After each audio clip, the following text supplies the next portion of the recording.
नमस्कार मेरे प्यारे दोस्तों। आइए आज हम क्लास 12 का फिजिक्स पढ़ते हैं चैप्टर 1 के बारे में। देखिए शानदार क्लास रहेगा। आप लोग आखिरी तक इस वीडियो में बने रहना। आप लोग इस वीडियो को पूरा देखना, बड़ा मज़ा आएगा। ये बहुत शानदार क्लास है, फिजिक्स का क्लास है, एकदम बेसिक टू बेसिक क्लास है। आइए समझते हैं क्या पाठ में है क्या नहीं है। देखो पार्ट 1 है जो कि वैद्युत आवेश तथा वैद्युत क्षेत्र, मतलब वैद्युत आवेश एवं वैद्युत क्षेत्र एक चैप्टर है, इसके बारे में समझा जाए। ठीक है, आइए पहले नंबर हम जानते हैं इसमें क्या वर्णन करना है। हमको सबसे पहले वर्णन करना रहता है स्थिर वैद्युतिकी, स्थिर वैद्युतिकी। ठीक है, इसके बारे में समझना है। ठीक है ना, स्थिर वैद्युतिकी। अब स्थिर माने क्या होता है? स्थिर माने एक दरी रुका हुआ। क्या होता है भाई? रुका हुआ होता है। क्या होता है? रुका हुआ।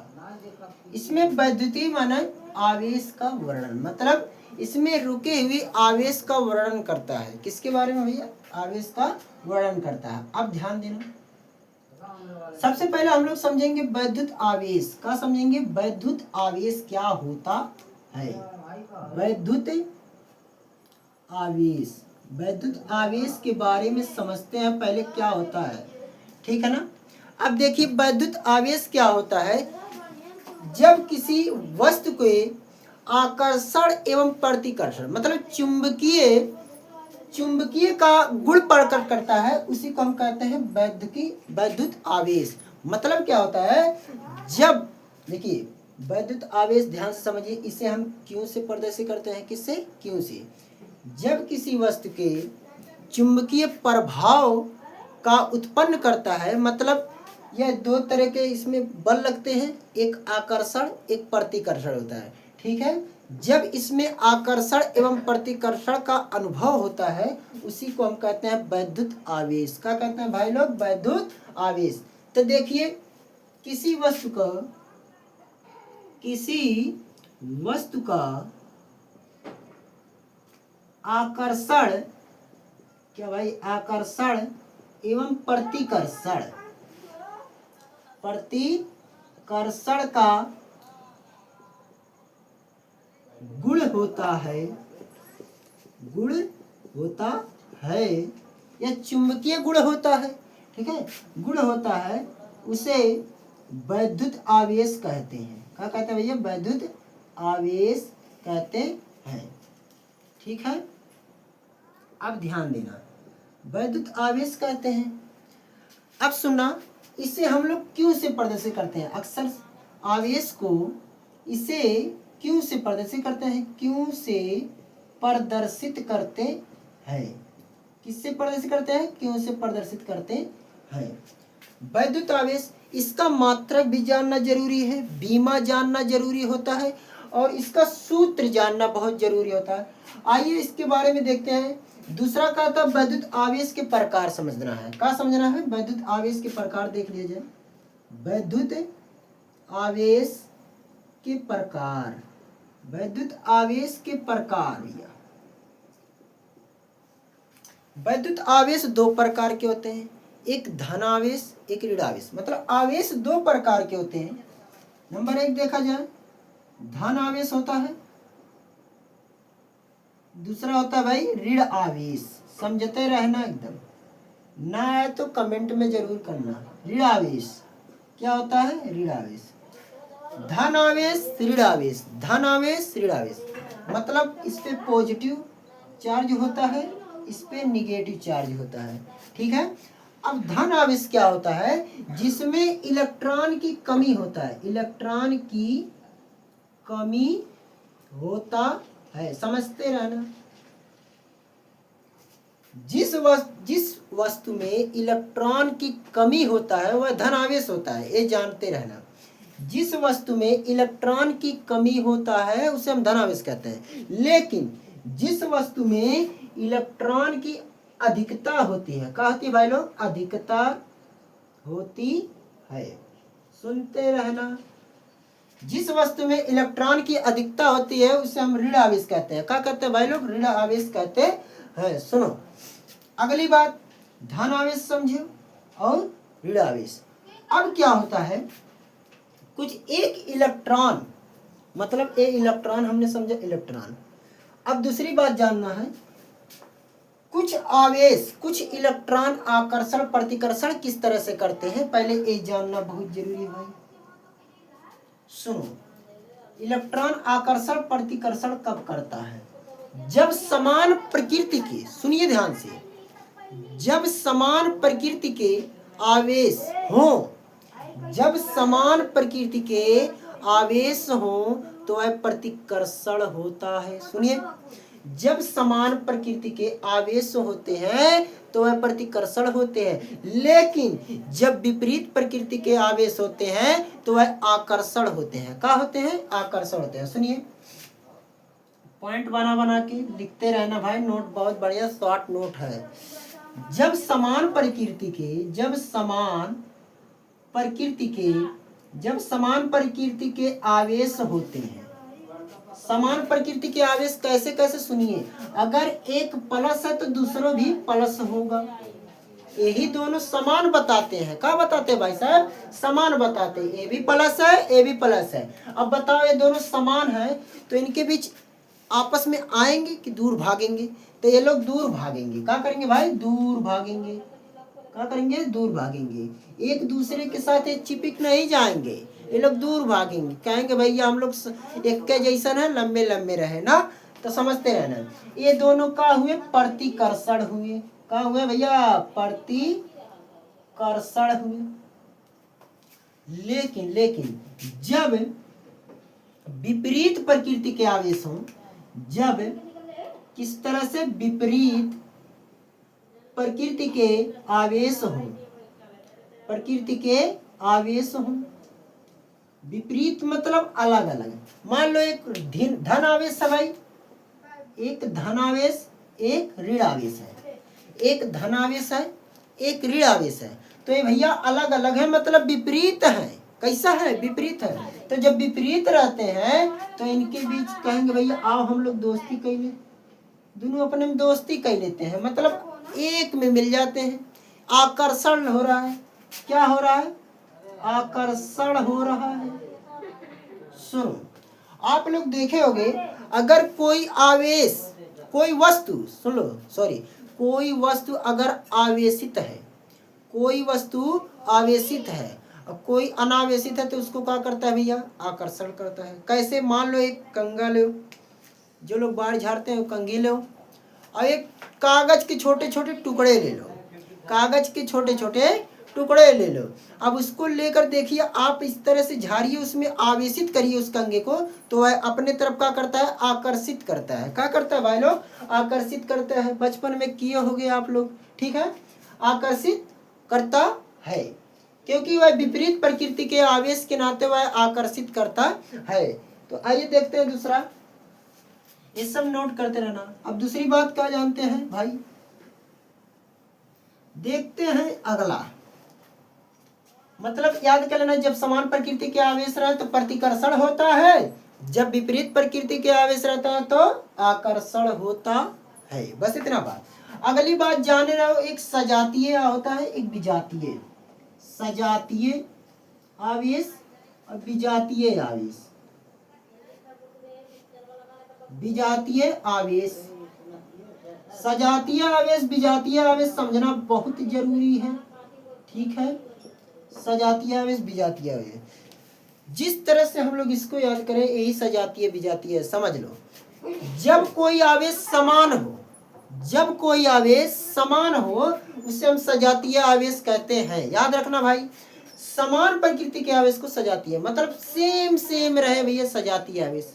और विपरीत प्रकृति के आवेश को विजातीय कहते हैं, ठीक है। देखो, समान प्रकृति के आवेश को, समान प्रकृति के आवेश को, समान प्रकृति के आवेश को क्या कहते हैं भैया, सजातीय। अब विपरीत प्रकृति के आवेश को, विपरीत प्रकृति के आवेश को क्या कहते हैं भैया, विजातीय कहते हैं, विजातीय कहते। सुनो सुनो, समान प्रकृति के आवेश को सजातीय कहते हैं, विपरीत प्रकृति के आवेश को विजातीय कहते हैं। सजातीय में भैया प्रतिकर्षण लगता है और विजातीय में क्या लगता है, आकर्षण। समझते रहना, मजा आएगा ना। आइए अगली देखते हैं भाई। अब देखते हैं थोड़ा, देखिए आवेश जो पढ़ रहे हैं हम लोग, वैद्युत आवेश। जो वैद्युत आवेश है, वैद्युत आवेश का मात्रक समझिए भैया, मात्रक और बीमा। बीमा, मात्रक और बीमा समझिए। वैद्युत आवेश का मात्रक और बीमा। देखिए वैद्युत आवेश को हम किससे प्रदर्शित करते हैं, पहले नंबर ये जाने क्यू से। क्यू बराबर का होता है आई टी। क्यू बराबर आई टी। सुनिए सुनिए सुनिए सुनिए भैया लोग, क्यू बराबर आई टी। क्यू आवेश है, आई धारा है, टी समय है। टी का है समय है। आइए देखिए अब हमको मात्रक बताना है। सबसे पहले नंबर मात्रक जानिए। एसआई मात्रक में, एसआई मात्रक, एसआई मात्रक आवेश का एसआई मात्रक होता है कूलाम। क्या होता है भाई, कूलाम। आवेश का एसआई मात्रक कूलाम होता है। सुनिए आवेश का एसआई मात्रक कूलाम होता है। दूसरी भी मात्रक होता है आवेश का, आवेश का सबसे बड़ा मात्रक होता है, बड़ा मात्रक। सबसे बड़ा मात्रक एक होता है जिसे कहते हैं फैरेड। क्या कहते हैं भैया, फैरेड। दूसरा एक आवेश का छोटा मात्रक, सबसे छोटा मात्रक, सबसे छोटा मात्रक क्या होता है, फ्रैंकल स्टीन होता है। वो फ्रैंकल स्टीन होता है। ठीक है। आवेश का सबसे बड़ा मात्रक का होता है फैरेड, जो कि एक फैरेड बराबर, एक फैरेड बराबर होता है 96,500 होता है। आवेश का सबसे बड़ा मात्रक फैरेड होगा, आवेश का सबसे छोटा मात्रक फ्रैंकल स्टीन होगा। अब ध्यान देते हैं, मात्रक तो समझ गए भैया। आवेश का एसआई मात्रक कूलाम कह देना। क्या कहना, कूलाम। अब बीमा समझते हैं, बीमा बीमा बीमा। आप लोग सुनो, हम लोग बीमा को आप लोग जानते हो कि बॉक्स में बंद करते हैं। किसमें, बॉक्स में। अब देखो आप लोग मूल राशियां पढ़े होंगे, उस मूल राशियों से ही मात्रक हमको वो बीमा मिलता है। सॉरी, बीमा हमको मूल राशियों से ही मिलता है। जैसे ये धारा है, धारा का मात्रक क्या होता है, एम्पियर। तो यहाँ ए से हम क्या करते हैं भैया, धारा को बताते हैं। और टी का है समय, इसको कैपिटल टी से दिखा देते हैं। तो यही हमारा बीमा हो गया। सुनो, आवेश का बीमा, ये हमारा बीमा है। क्या है भाई, बीमा। आवेश का बीमा पता चल गया और मात्रक पता चल गया। ध्यान देना, Q बराबर आई टी और ए टी। ए टी का है भाई बीमा है, एसआई मात्रक कूलाम है, आवेश का सबसे बड़ा मात्रक फैरेड याद कर लेना, सबसे छोटा मात्रक फ्रैंकल स्टीन याद कर लेना। अब ध्यान देना, आगे टॉपिक चलता है। आगे टॉपिक, आगे देखा जाए आवेश की जो मात्रक हमने जान गए, बीमा जान गए। अब इसके देखा जाए कुछ मान याद करना बहुत जरूरी है। ठीक है, कुछ मान याद करना बहुत जरूरी है। जैसे देखिए प्रोटॉन पर आवेश कितना था, प्रोटॉन पॉजिटिव होता है, याद कर लेना भैया, प्रोटॉन पॉजिटिव होता है। जो कि एक जानते हो, प्रोटॉन गतिशील होता है कि अगतिशील होता है, पहले बताओ। प्रोटॉन जो होता है, प्रोटॉन गतिशील होता है कि अगतिशील। तो प्रोटॉन भैया क्या होता है, गति नहीं, अगतिशील। क्या होता है भैया, अगतिशील होता है। प्रोटॉन कैसा होता है, अगतिशील होता है। दूसरी बात, इलेक्ट्रॉन जो होता है वो गतिशील होता है। इलेक्ट्रॉन का होता है गतिशील होता है। ये दोनों बात जानते रहना भाई, जानते रहना। अब प्रोटॉन जाने रहो कि पॉजिटिव होता है, इलेक्ट्रॉन जाने रहो कि नेगेटिव होता है। तो इसके पास बताओ किसके पास इलेक्ट्रॉन अधिक होगा भैया, मतलब ये पहले से इलेक्ट्रॉन है तो इलेक्ट्रॉन अधिकता होता ही है। तो इलेक्ट्रॉन माइनस में और प्रोटॉन प्लस में। अब आगे देखा जाए, जो प्रोटॉन पर आवेश होता है, प्रोटॉन पर आवेश पॉजिटिव में 1.6, गुणे 10⁻⁻19 कूलाम होता है। याद करना, इसका मान प्लस में 1.6 गुणे 10⁻⁻19 कूलाम होता है। इलेक्ट्रॉन पर आवेश इलेक्ट्रॉन पर आवेश होता है माइनस में 1.6 गुणे 10⁻⁻19 कूलाम। याद रख लेना भाई, माइनस 1.6 गुणे 10⁻⁻19 कूलाम होता है। अब अगला देखा जाए भाई, अगला अगला अगला का है अल्फा कण पर आवेश। अल्फा कण पर आवेश, अल्फा कण पर आवेश जानना बहुत जरूरी है, क्योंकि सवाल में जब हम न्यूमेरिकल लगाते हैं तो ये अल्फा का मान नहीं याद होता है। अल्फा बराबर होता है 2e। क्या होता है भैया? 2e। अब e का मान हम जानते हैं 2 गुणे 1.6 गुणे 10⁻⁻19 कूलाम। अब इसमें गुणा कर दो, 16 दूना 32, 3.2 गुणे 10⁻⁻19 कूलाम। इतना मान तीनों बहुत इंपॉर्टेंट है। अब इसका द्रव्यमान वाला भी मान याद करें ना भैया, द्रव्यमान वाला सुनो। प्रोटॉन पर प्रोटॉन का द्रव्यमान, प्रोटॉन का द्रव्यमान, प्रोटॉन का द्रव्यमान कितना होता है? तो 1.67 गुणे 10⁻⁻27 होता है किलोग्राम में। ठीक है भैया, द्रव्यमान को हम केजी में, क्योंकि द्रव्यमान का मात्रक ही होता है किलोग्राम। अब देखिए इलेक्ट्रॉन का द्रव्यमान ये भी जानना बहुत जरूरी है। कितना होता है?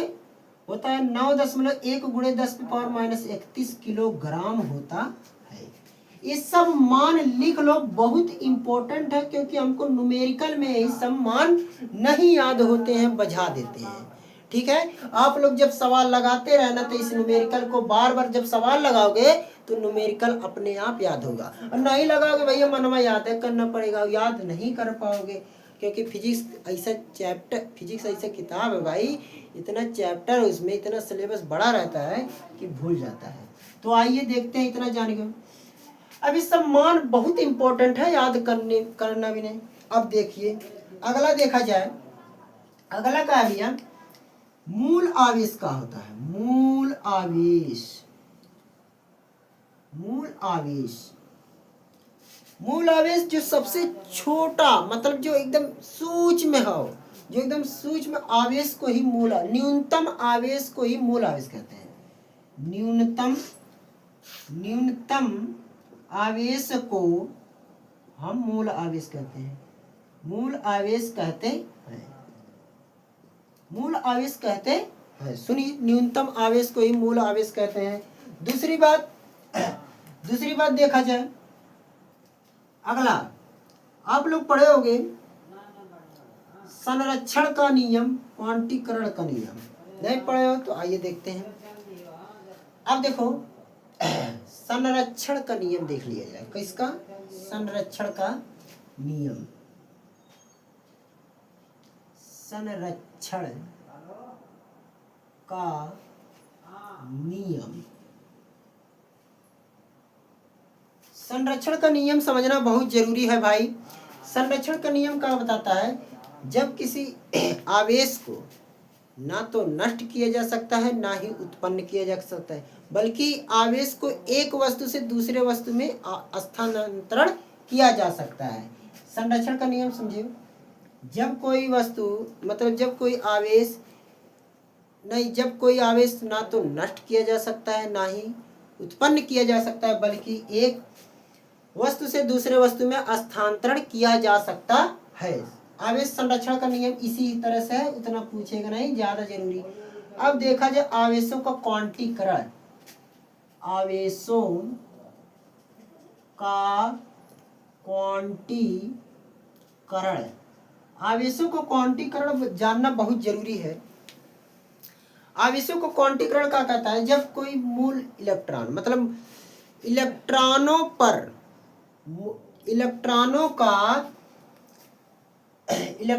का गुणज, मतलब कुल आवेश के इलेक्ट्रॉनों के मूल कण के बराबर होता है, इलेक्ट्रॉनों की संख्या के गुणनफल के बराबर होता है। ध्यान देना, जैसे हम आवेशों को क्वांटीकरण फार्मूला याद कर लो सीधे, Q बराबर एन ई, प्लस माइनस में लिख लो भाई, Q बराबर एन ई, कभी प्लस में हो जाता है कभी माइनस में, बल्कि जहां n का मान पूर्ण गुणज होगा, एक जैसे हो जाएगा, दो हो जाएगा, प्लस में माइनस में, तीन हो जाएगा, चार हो जाएगा, पाँच हो जाएगा, इस तरह से चला जाएगा n का मान, लेकिन पूर्ण गुणज होगा, ये जान जाना भाई, पूर्ण नहीं के 10 मतलब लाओ। अब देखो आवेशों का क्वांटीकरण इस तरह से फार्मूला है, इसको जानते रहना। जहाँ ई का मान हम लोग अभी पढ़े हैं 1.6 × 10⁻⁻19 कूलम, ये फार्मूला है, ठीक है। इलेक्ट्रॉन पर जो आवेश है 1.6 × 10⁻⁻19 कूलम, आवेशों का क्वांटीकरण समझो। अब दूसरी बात आता है भैया, आवेशों का योज्यता एक होता है, आवेशों का योज्यता, आवेशों का योज्यता,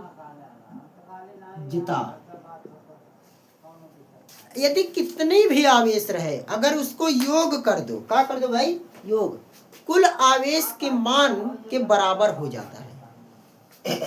जैसे मान लो एक आवेश है भैया Q1 है, दूसरा Q2 है, तीसरा Q3 है, Q4 है, और सबको क्या कर दो, एक कर दो, तो एक Q बराबर हो जाएगा Q1 plus Q2 plus Q3 plus Q4, इस तरह से कहाँ तक चला जाएगा, Qn तक चल जाएगा। कहाँ तक चल जाएगा, Qn तक। आवेशों का योज्यता होता है, ठीक है भाई, आवेशों का योज्यता होता है। अब अगली बात जाना जाए, अगला टॉपिक इस तरह से सब उन्ना नहीं पूछता। अब मेन टॉपिक पे आते हैं, ठीक है, ये तो थोड़ा बेसिक था।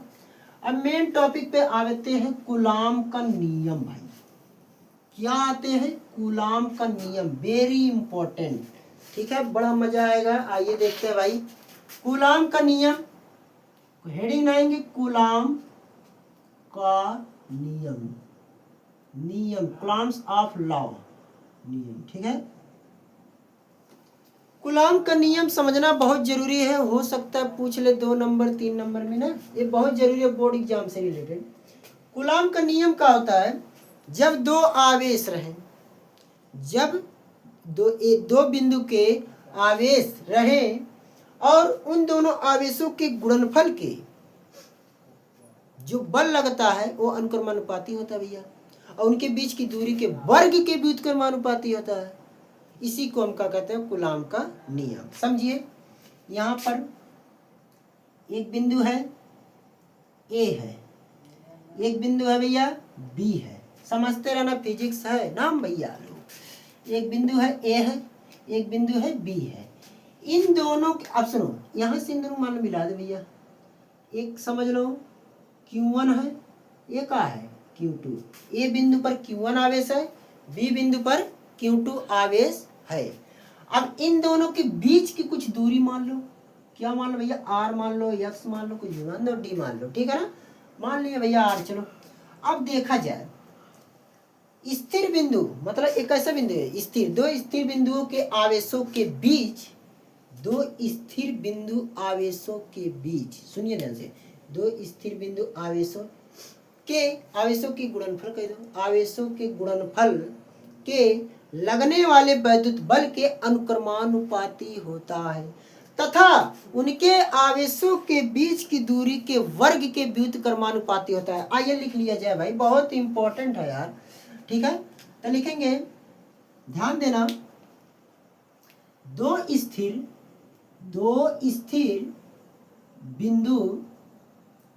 स्थिर बिंदु आवेशों, क्या भाई लिखेंगे, आवेशों, सुनिए आवेशों, ठीक, आवेशों के गुणनफल, दो स्थिर बिंदु आवेशों के गुणनफल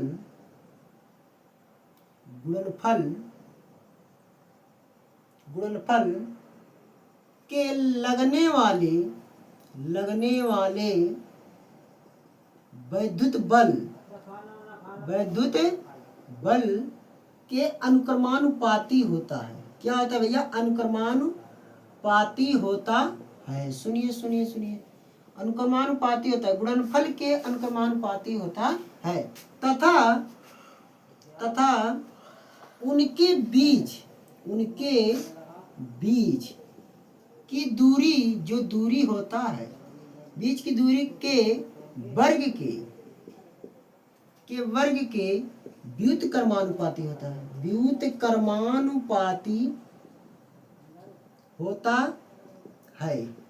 सुने भैया, जो आवेशों का रहेगा, दोनों आवेश है Q1 है Q2 है, उनके गुणनफल के जो लगने वाले वैद्युत बल है वो अनुक्रमानुपाती होता है, और जो बीच की दूरियां हैं वो व्युत्क्रमानुपाती है। जैसे सुना जाए, F का है वैद्युत बल, यहाँ पर एक बल लग रहा है, जिसको F का वैद्युत बल लग रहा है। सुनिए भैया, वैद्युत बल लग रहा है, F अनुक्रमानुपाती का हो जाएगा Q1 Q2। क्यों? दोनों आवेशों का गुणनफल है और बराबर अनुक्रमानुपाती है F के।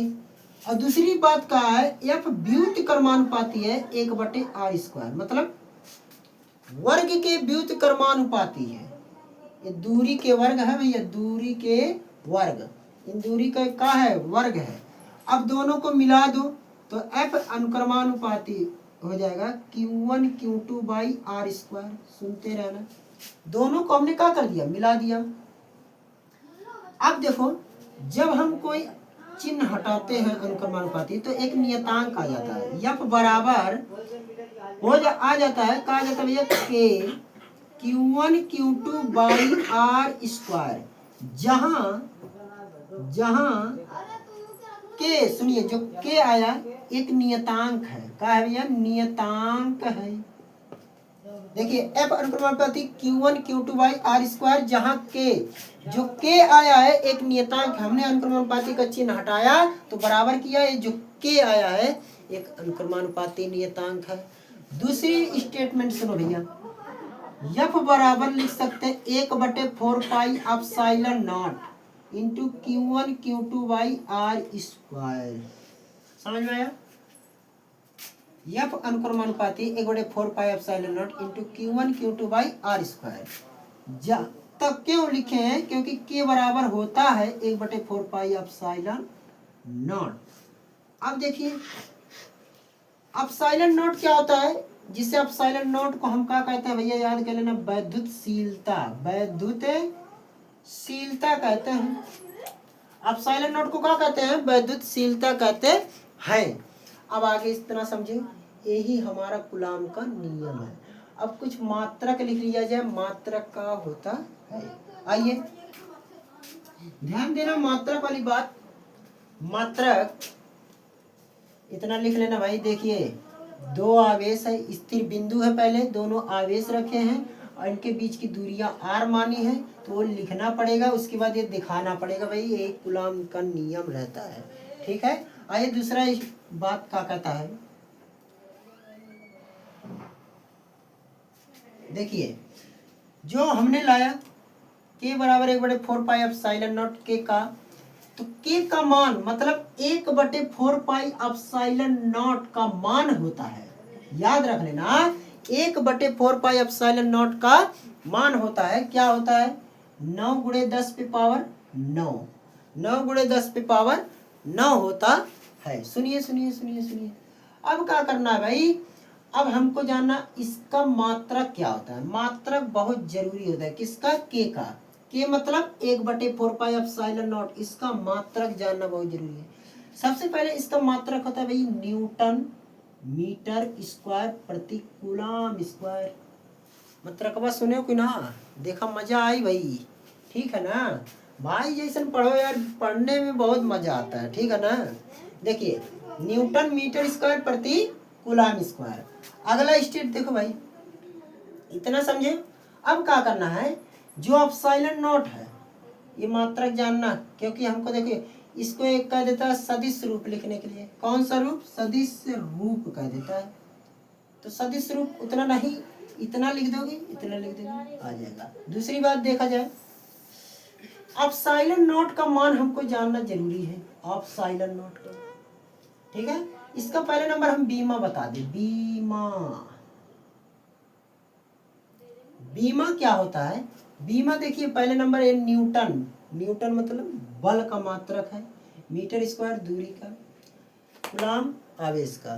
तो यहाँ हम पहले न्यूटन का निकालेंगे, MALT माइनस 2, इसका बीमा मीटर का बताया भैया, यल हो जाएगा, क्या हो जाएगा, यल, ठीक, एल स्क्वायर ले लो भैया, एल स्क्वायर बटे का हो जाएगा AT स्क्वायर।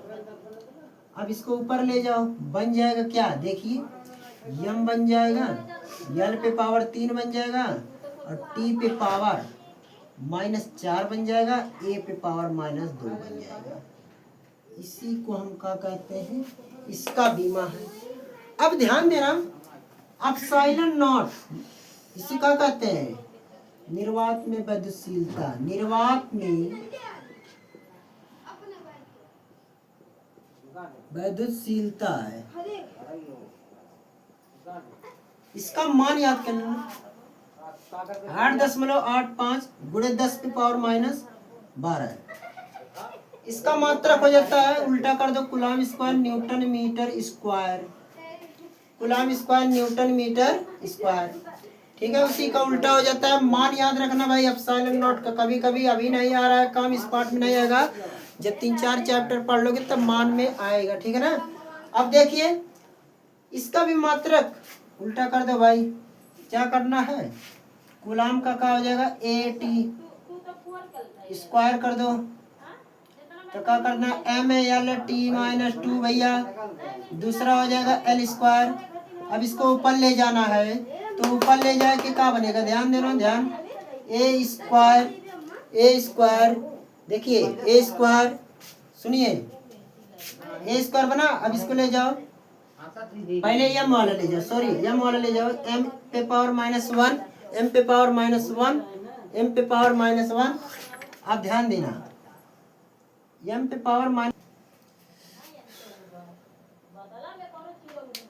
l के घाते 1, l के घाते 2, तो इसको ले जाओ, l के घाते -3 हो जाएगा,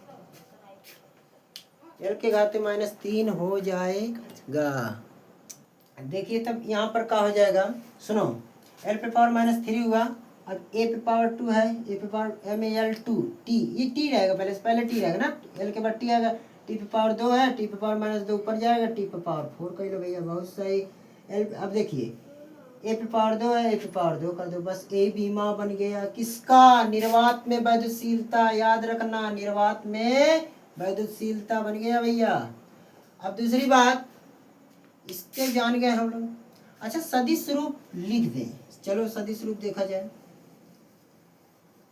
सदिश रूप होता है, सुनिए, F = 1/4 एप्सिलॉन नॉट, सदिश रूप इस तरह से लिख दे तो सदिश रूप vector F vector equal to 1/4 pi epsilon naught into Q1 Q2 by R square into R cap रख दो, ठीक, यही हमारा क्या है भैया, सदिश रूप हो गया। क्या हो गया, सदिश रूप हो गया, पूछ भी सकता है, तो जानते रहना ये सदिश रूप है। तो आप लोग को आज कूलम के नियम तक समझ में एकदम आ गया होगा, नहीं आया होगा तो एक बार जरूर वीडियो लाएंगे तो उसको देखना, तो ये भी करिए, बाकी इसको पूरा देखना, एक बार समझना कोशिश करना, बहुत मज़ेदार वीडियो है, ठीक है।